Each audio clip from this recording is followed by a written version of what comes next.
IPL ಅನ್ನೋದು ಈಗ just tournament ಆಗಿ ಉಳಿದಿಲ್ಲ. ನೂರಾರು ಟ್ಯಾಲೆಂಟೆಡ್ ಪ್ಲೇಯರ್ಗಳಿಗೆ ಅವಕಾಶ ಕೊಟ್ಟಿದೆ. ಫೈನಾನ್ಷಿಯಲಿ ಸ್ಟ್ರಾಂಗ್ ಮಾಡಿದೆ. ವರ್ಲ್ಡ್ ಕ್ಲಾಸ್ ಕ್ರಿಕೆಟರ್ಗಳನ್ನೆಲ್ಲ ಒಗ್ಗೂಡಿಸಿದೆ. ಬೆಸ್ಟ್ ಎನಿಸಿಕೊಂಡವರು ಪರ್ಫೆಕ್ಟ್ ಪ್ಲೇಯರ್ಗಳನ್ನಾಗಿ ರೂಪಿಸಿದೆ. ಆ್ಯಂಡ್ ಸಾಕಷ್ಟು ಆಟಗಾರರಿಗೆ ಟೀಮ್ ಇಂಡಿಯಾ ಬಾಗಿಲು ಕೂಡ ಓಪನ್ ಆಗಿದೆ. ಈ ಸೀಸನ್ನಲ್ಲೂ ಕೂಡ ಭಾರತ ಪರ ಆಡೋಕೆ ನಾವು ಸರ್ವ ಸಮರ್ಥರು ಅನ್ನೋ ಥರದಲ್ಲಿ ಕೆಲವರು ಪರ್ಫಾರ್ಮ್ ಮಾಡ್ತಿದ್ದಾರೆ. ಆಲ್ಮೋಸ್ಟ್ ಈಗ ಟೂರ್ನಮೆಂಟ್ನ ಮಧ್ಯದಲ್ಲಿದ್ದು ಯಾರೆಲ್ಲ BCCI ಬಾಗಿಲು ಬಡಿತಿದ್ದಾರೆ, ಸೊ ಯಾರಿಗೆಲ್ಲ ಅವಕಾಶಗಳನ್ನು ಕೊಡಬಹುದು, IPL ಆದಮೇಲೆ ಮೆನ್ ಇನ್ ಬ್ಲೂ ಜರ್ಸಿಯಲ್ಲಿ ಕಾಣಿಸಿಕೊಳ್ಳೋದು ಯಾರು, ಈ ಬಗ್ಗೆ ಹೇಳ್ತೇನೆ. ನಾನು ಶಾಂತ. ನೀವು ಸುದ್ಯಾನದ ಸಬ್ಸ್ಕ್ರೈಬರ್ ಆಗೋದಕ್ಕೆ ಮರಿಬೇಡಿ. ಬ್ಯಾಟರ್ಗಳ ಸುನಾಮಿ, ಬೌಲರ್ಗಳ ಬಿರುಗಾಳಿ, ಫೀಲ್ಡಿಂಗ್ನಲ್ಲಂತೂ ಎಕ್ಸ್ಟ್ರಾಡಿನರಿ. ಡೇ ಬೈ ಡೇ ಮ್ಯಾಚ್ಗಳು ರಂಗೇರ್ತಿವೆ. ಪರ್ಫಾರ್ಮೆನ್ಸ್ ಅಂತೂ ನೆಕ್ಸ್ಟ್ ಲೆವೆಲ್ನಲ್ಲಿ ಬರ್ತಿದೆ. ಒಂದಷ್ಟು ತಂಡಗಳಲ್ಲಿ ಸ್ಟಾರ್ ಪ್ಲೇಯರ್ಗಳು ಅಬ್ಬರಿಸ್ತಾ ಇದ್ರೆ, ಇನ್ನೊಂದಷ್ಟು ತಂಡಗಳಿಗೆ ಯಂಗ್ಸ್ಟರ್ಗಳೇ ಹೀರೋಗಳಾಗಿದ್ದಾರೆ. ಸಿಂಗಲ್ ಆಗಿ ನಿಂತು ಪಂದ್ಯಗಳನ್ನು ವಿನ್ ಮಾಡಿಸ್ತಿದ್ದಾರೆ. ಇನ್ನೂ ಕೆಲವರು ಭಾರತ ತಂಡದಲ್ಲಿ ಆಡ್ತಾ ಇದ್ರು ಕೂಡ IPLನಲ್ಲಿ ಸದ್ದೇ ಮಾಡದೆ ಗೇಟ್ ಪಾಸ್ ಸಿಗುವಂತ ಹಂತದಲ್ಲಿದ್ದಾರೆ. ಹೀಗೆ IPLನಲ್ಲಿ ತಮ್ಮ ಟ್ಯಾಲೆಂಟ್ ಮೂಲಕವೇ ಟೀಮ್ ಇಂಡಿಯಾ ಸೇರೋಕೆ ಯಾರೆಲ್ಲ ಸಜ್ಜಾಗ್ತಿದ್ದಾರೆ ಅನ್ನೋದನ್ನ ನೋಡ್ತಾ ಹೋಗೋಣ. ಅಂದ್ರೆ ಯಾವ ಪ್ಲೇಯರ್ಗಳಿಗೆಲ್ಲ ಅವಕಾಶಗಳನ್ನ ಕೊಡಬಹುದು ಈ IPL ಆದ್ಮೇಲೆ ಅನ್ನೋದನ್ನ. T20 ತಂಡಕ್ಕೆ ಅಗ್ರೆಸಿವ್ ಬ್ಯಾಟರ್ ಆಗ್ತಾರೆ ರಜತ್ ಪಾಟಿದಾರ್. ಎಸ್, ಮೊದಲ ಆವೃತ್ತಿಯಲ್ಲೇ ಕ್ಯಾಪ್ಟನ್ ಆಗಿ RCB ತಂಡವನ್ನ ಚಾಂಪಿಯನ್ ಪಟ್ಟಕ್ಕೆ ಇರಿದಂತ ನಾಯಕ ರಜತ್ ಪಾಟಿದಾರ್. ಅವರು ಬರೀ ಕ್ಯಾಪ್ಟನ್ಸಿ ಅಷ್ಟೇ ಅಲ್ಲ, ಬ್ಯಾಟಿಂಗ್ ನಲ್ಲೂ ಕೂಡ ಅದ್ಭುತವಾಗಿ ಪರ್ಫಾರ್ಮ್ ಮಾಡ್ತಿದ್ದಾರೆ. ಈ ಸೀಸನ್ ನಲ್ಲೂ ಕೂಡ ಈಗಾಗಲೇ 212 ಸ್ಟ್ರೈಕ್ ರೇಟ್ ನಲ್ಲಿ ಬ್ಯಾಟಿಂಗ್ ಅನ್ನ ಮಾಡ್ತಾ ಇದ್ದಾರೆ. ಜೊತೆಗೆ ನಂಬರ್ 4 ನಲ್ಲಿ ದಿ ಬೆಸ್ಟ್ ಬ್ಯಾಟರ್ ಆಗ್ತಾರೆ. ಅದು ಅಲ್ಲದೆ ಟೀಮ್ ಇಂಡಿಯಾದ T20 ನಲ್ಲಿ ರಜತ್ ಪಾಟಿದಾರ್ ಅಂತ ಅಗ್ರೆಸಿವ್ ಬ್ಯಾಟರ್ಗಳು ತುಂಬಾನೇ ಮುಖ್ಯ ಆಗ್ತಾರೆ.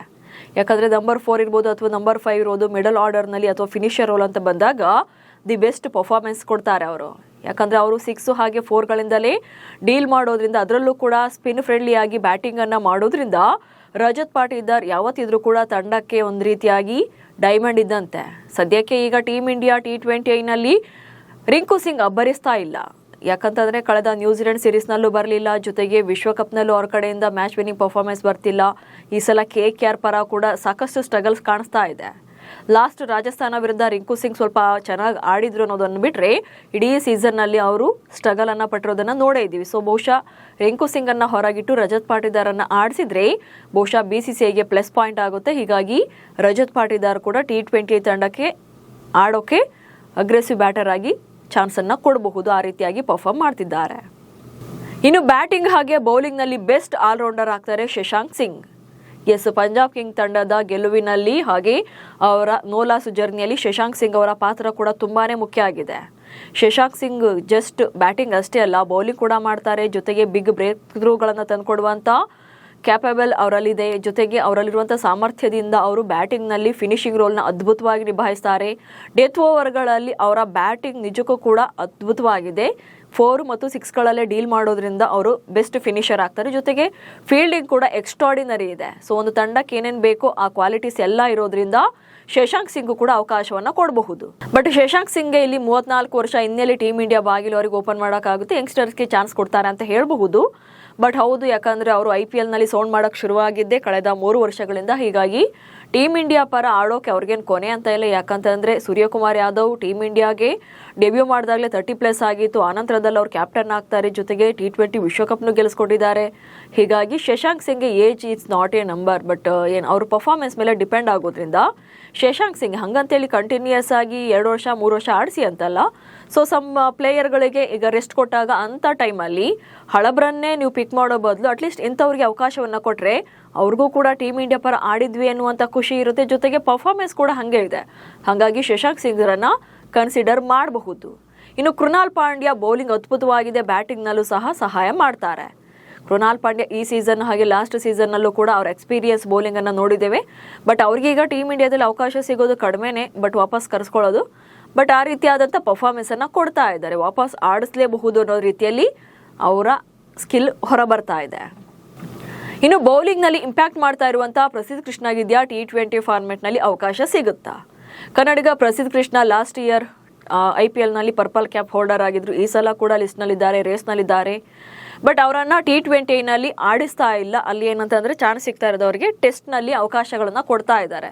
ಬಟ್ ಅವರಲ್ಲಿ ಇಲ್ಲಿ ಇಂಪ್ರೆಸಿವ್ ಆಗಿರೋದು T20ನಲ್ಲಿ ಆಗಿರೋದ್ರಿಂದ ಸೊ ಬಹುಶಃ ಮುಂದಿನ ದಿನಗಳಲ್ಲಿ T20 ತಂಡದಲ್ಲಿ ಭಾರತ ಪರ ಆಡಿಸಬಹುದು. ಆ ರೀತಿಯಾಗಿ ಪರ್ಫಾರ್ಮ್ ಮಾಡ್ತಿದ್ದಾರೆ. ಹೌದು, ಅವರು ಜಸ್ಟ್ ಬೌಲಿಂಗ್ನಲ್ಲಿ ಸ್ವಲ್ಪ ಎಕ್ಸ್ಪೆನ್ಸಿವ್ ಅನಿಸ್ಬೋದು ಕೆಲವು ಪಂದ್ಯಗಳಲ್ಲಿ. ಬಟ್ ಅವರಲ್ಲಿ ಮಿಡಲ್ ಓವರ್ಗಳಲ್ಲಿ ಅಥವಾ ಡೆತ್ ಓವರ್ನಲ್ಲಿ ವಿಕೆಟ್ ಟೇಕರ್ ಆಗಿರೋದ್ರಿಂದ ಪ್ರಸಿದ್ಧ ಕೃಷ್ಣ ಕೂಡ ಒಳ್ಳೆ ಪಿಕ್ ಆಗ್ತಾರೆ T20ಗೆ. ಇನ್ನು ಪಂಜಾಬ್ನಲ್ಲಿ ಭಯವೇ ಇಲ್ಲದಂತೆ ಆಡ್ತಾ ಇರುವಂತದ್ದು ಪ್ರಿಯಾಂಶ್ ಆರ್ಯ ಹಾಗೆ ಪ್ರಭ್ ಸಿಮ್ರಾನ್ ಸಿಂಗ್.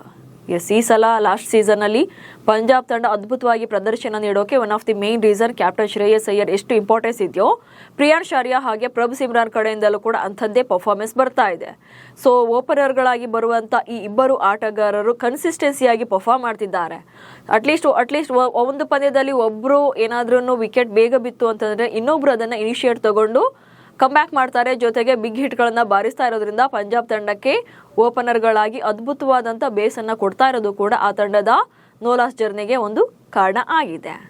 ಇನ್ನು ಟ್ಯಾಲೆಂಟೆಡ್ ಸೂರ್ಯವಂಶಿ ಹಾಗೆ ಆಯುಷ್ ಮಾತ್ರೆಗೂ ಕೂಡ ಇದೇ ಚಾನ್ಸ್. ಈಗ ಆಲ್ರೆಡಿ ವೈಭವ್ ಸೂರ್ಯವಂಶಿ ಹಾಗೆ ಆಯುಷ್ ಮಾತ್ರೆ IPL ನಲ್ಲೂ ಕೂಡ ಸೌಂಡ್ ಮಾಡ್ತಿದ್ದಾರೆ.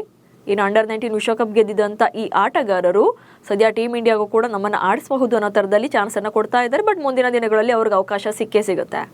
ಇನ್ನು ಅಶ್ವನಿ ಕುಮಾರ್ ಹಾಗೆ ಸಾಕಿಬ್ ಹುಸೇನ್ ಕಡೆಯಿಂದಲೂ ಕೂಡ ಒಳ್ಳೆ ಪ್ರದರ್ಶನ ಬರ್ತಾ ಇದೆ. ಸೊ ಈ ಇಬ್ಬರು ಯುವ ಆಟಗಾರರು ಬೌಲಿಂಗ್ ನಲ್ಲಿ ಬಿಗ್ ಇಂಪ್ಯಾಕ್ಟ್ ಅನ್ನ ಮಾಡ್ತಾ ಇದ್ದಾರೆ. ಮುಂಬೈ ಪರ ಅಶ್ವನಿ ಕುಮಾರ್ ಲಾಸ್ಟ್ ಮ್ಯಾಚ್ ಅಲ್ಲಿ ಗುಜರಾತ್ ವಿರುದ್ಧದ ಮ್ಯಾಚ್ ಅಲ್ಲಿ 4 ವಿಕೆಟ್ ಅನ್ನು ತಗೊಂಡಿದ್ರು. ಅದು ಕೂಡ ಈ ಸೀಸನ್ ಅಲ್ಲಿ ಅವರು ಆಡಿದಂತ ಮೊದಲ ಪಂದ್ಯ ಅದು. ಇನ್ನು ಸಾಕಿಬ್ ಹುಸೇನ್ ಇವರು ಕೂಡ ಹೈದರಾಬಾದ್ ಪರ ಒಳ್ಳೆಯ ಬೌಲಿಂಗ್ ಪ್ರದರ್ಶನ ನೀಡ್ತಾ ಇದ್ದಾರೆ. ಜೊತೆಗೆ ಅವರ ಬೌಲಿಂಗ್ ನಲ್ಲಿ ವೇರಿಯೇಷನ್ಸ್ ಇರ್ಬೋದು ಅಥವಾ ಒಂದು 6 ಹೊಡೆಸ್ಕೊಂಡ ನಂತರ ನೆಕ್ಸ್ಟ್ ಅವರ ಕಂಬ್ಯಾಕ್ ಇರಬಹುದು. ಜೊತೆಗೆ ಅವರು ಹ್ಯಾಂಡಲ್ ಮಾಡ್ತಾ ಇರುವಂತ ರೀತಿ ಇರ್ಬೋದು, ವೇರಿಯೇಷನ್ ಸಾಕಷ್ಟಿದೆ. ಸೊ ಮುಂದಿನ ದಿನಗಳಲ್ಲಿ ಅವ್ರಿಗೂ ಕೂಡ ಅವಕಾಶಗಳನ್ನ ಕೊಡುವಂತ ಎಲ್ಲಾ ಕ್ಯಾಪಬಿಲಿಟಿ ಹಾಗೆ ಟ್ಯಾಲೆಂಟೆಡ್ ಪ್ಲೇಯರ್ ಕೂಡ ಆಗಿದ್ದಾರೆ. ಇನ್ನು ಸಾಯಿ ಸುದರ್ಶನ್ ಜಾಗದಲ್ಲಿ ಪಡಿಕಲ್ಗೆ ಟೆಸ್ಟ್ ನಲ್ಲಿ ಅವಕಾಶವನ್ನ ಕೊಡಬಹುದು. ಸಾಯಿ ಸುದರ್ಶನ್ಗೆ ಟೆಸ್ಟ್ ತಂಡದಲ್ಲಿ ಅವಕಾಶವನ್ನ ಕೊಟ್ಟಿದ್ದಾರೆ. ಬಟ್ ಟೆಸ್ಟ್ ನಲ್ಲಿ ಸಾಯಿ ಸುದರ್ಶನ್ ಅಂತ ಬಿಗ್ ಇಂಪ್ಯಾಕ್ಟ್ ಮಾಡಿಲ್ಲ. ಬಟ್ ನಮ್ಮ ಕನ್ನಡಿಗ ದೇವದತ್ ಪಡಿಕಲ್ಗೆ ಅವಕಾಶವನ್ನ ನೀಡಬಹುದು. ಇಲ್ಲಿ ಪಡಿಕಲ್ಗೆ T20 ಆಡ್ಸ್ ಅಂತ ಹೇಳಕ್ಕಾಗಲ್ಲ, ಯಾಕಂದ್ರೆ ಅವರಲ್ಲಿ ಕನ್ಸಿಸ್ಟೆನ್ಸಿ ಸ್ವಲ್ಪ ಕಡಿಮೆ ಇದೆ. ಬಟ್ ಟೆಸ್ಟ್ ಫಾರ್ಮೆಟ್ ಅಂತ ಬಂದಾಗ ಅವರಲ್ಲಿ ಬೆಸ್ಟ್ ಪ್ಲೇಯರ್ ಆಗ್ತಾರೆ. ಯಾಕಂದ್ರೆ ಡೊಮೆಸ್ಟಿಕ್ ನಲ್ಲೂ ಕೂಡ ಆ ರೀತಿಯಾಗಿ ಆಡಿ ಪ್ರೂವ್ ಮಾಡಿದ್ದಾರೆ. ಹೀಗೆ ಆಲ್ರೆಡಿ ಸಾಕಷ್ಟು ಆಟಗಾರರು IPL ದಲ್ಲಿ ಹವಾ ಎಬ್ಬಿಸೋಕೆ ಸ್ಟಾರ್ಟ್ ಮಾಡಿದ್ದಾರೆ. ಹಾಗಂತ ಇಲ್ಲಿ ಒಂದೆರಡು ಪಂದ್ಯಗಳಲ್ಲಿ ಸದ್ದು ಮಾಡಿದವರ ಬಗ್ಗೆ ಹೇಳ್ತಾನೇ ಇಲ್ಲ. ಪಂದ್ಯದಿಂದ ಪಂದ್ಯಕ್ಕೆ ಇಂಪ್ರೂವ್ ಆಗ್ತಾ ತಮ್ಮ ಕನ್ಸಿಸ್ಟೆನ್ಸಿಯನ್ನ ಮೇಂಟೈನ್ ಮಾಡಿರುವಂತಹ ಪರ್ಫಾರ್ಮೆನ್ಸ್ಗಳ ಬಗ್ಗೆ ಮಾತ್ರ ಇಲ್ಲಿ ಹೇಳ್ತಾ ಇರೋದು. ಸೊ ಇವರಿಗೆಲ್ಲ ಟೀಮ್ ಇಂಡಿಯಾ ಪರ ಆಡೋಕೆ ಎಲ್ಲ ಅರ್ಹತೆ ಕೂಡ ಇದೆ. ಕೆಲವರಿಗೆ ಏಜ್ ಆಗಿದೆ, ಚಾನ್ಸ್ ಕೊಡೋದು ಬೇಡ ಅನಿಸಬಹುದು. ಬಟ್ ಕೆಲ ಸ್ಟಾರ್ ಆಟಗಾರರಿಗೆ ರೆಸ್ಟ್ ಕೊಟ್ಟಾಗ ಅಟ್ಲೀಸ್ಟ್ ಅವರ ಜಾಗಕ್ಕೆ ಇವರನ್ನ ಪಿಕ್ ಮಾಡಬಹುದು ಅನ್ನುವಂಥದ್ದಷ್ಟೇ ನಮ್ಮ ಸಜೆಷನ್. ಸೊ ಇವರಿಗೆ ಇಂದಲ್ಲ ನಾಳೆ ಚಾನ್ಸ್ ಸಿಕ್ಕೇ ಸಿಗಬಹುದು ಎನ್ನುವಂತ ನಿರೀಕ್ಷೆಯಲ್ಲಿ ಇದ್ದೇ ಇರ್ತಾರೆ. ಸೊ BCC ಯಾರಿಗೆ ಅವಕಾಶಗಳನ್ನ ಕೊಡುತ್ತೆ ಅನ್ನೋದು ಕೂಡ ಇಂಪಾರ್ಟೆಂಟ್ ಆಗುತ್ತೆ. ನಿಮ್ಮ ಪ್ರಕಾರ ಯಾವ ಆಟಗಾರ ಭಾರತ ಪರ ಪಂದ್ಯಗಳನ್ನ ಆಡೋಕೆ ಸಮರ್ಥರಿದ್ದಾರೆ ಅನ್ನೋದನ್ನ ಕಮೆಂಟ್ಸ್ ಮೂಲಕ ತಿಳಿಸಿ. ಹಾಗೆ ಸುದ್ದಿಯನ್ನು ಫಾಲೋ ಮಾಡಿ. ನಮಸ್ಕಾರ.